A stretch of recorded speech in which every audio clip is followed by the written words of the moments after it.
Hey there, Ben Mankiewicz with you. Thanks for joining us on TCM for the first night of Flashback Fridays.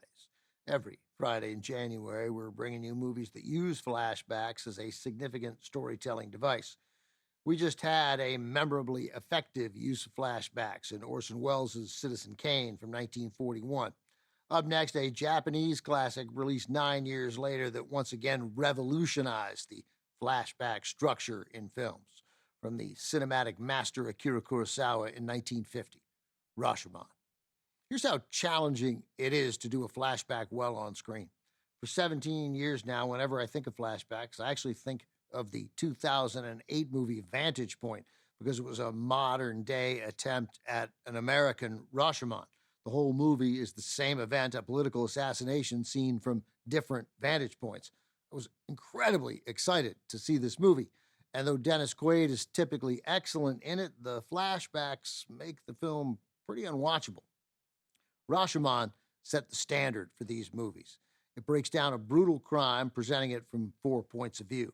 Each one is starkly different depending on the memory and the motives of who's telling the story. Today, when 2 or more stories about the same event don't match, you'll often hear it called the Rashomon effect. This powerful look at the subjective nature of memory put Akira Kurosawa on the international map, though it marked a departure from the films that had made him famous in Japan. Since he began writing and directing his own movies in 1943, Kurosawa had made mostly contemporary dramas and crime thrillers like The Quiet Duel and Stray Dog. Rashomon, co-written by Kurosawa, is set in feudal Japan as samurai warriors roamed the country. The film's period setting and its unusual structure made studio executives nervous, thinking it wouldn't appeal to modern audiences. The head of the studio that finally released it called the movie incomprehensible.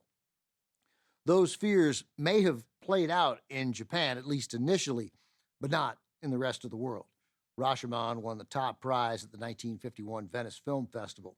RKO released it in the States in an era before art house cinema became chic, yet the film still received an honorary Oscar from the Motion Picture Academy in 1952. From 1950, starring Toshiro Mifune and Michiko Kiyo, this is Akira Kurosawa's Rashomon.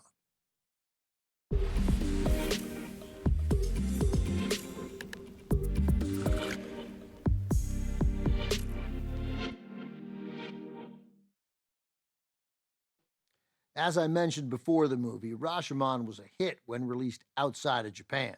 Its unique flashback structure, with each person remembering the same event differently, led to the popular use of the phrase the Rashomon effect to describe that scenario, whether occurring on screen or off. The movie eventually got a Hollywood treatment with a remake, a 1964 Western directed by Martin Ritt called The Outrage, starring Paul Newman, Lawrence Harvey, and Claire Bloom. There was also a 1960 TV adaptation directed by Sidney Lumet for the Play of the Week series. The original Rashomon gave both its director, Akira Kurosawa, and its star, Toshiro Mifune, who played the bandit, international fame, marked their 5th collaboration. They ultimately worked together 16 times in 18 years, making a series of widely respected films that set an almost impossibly high standard of artistry and storytelling.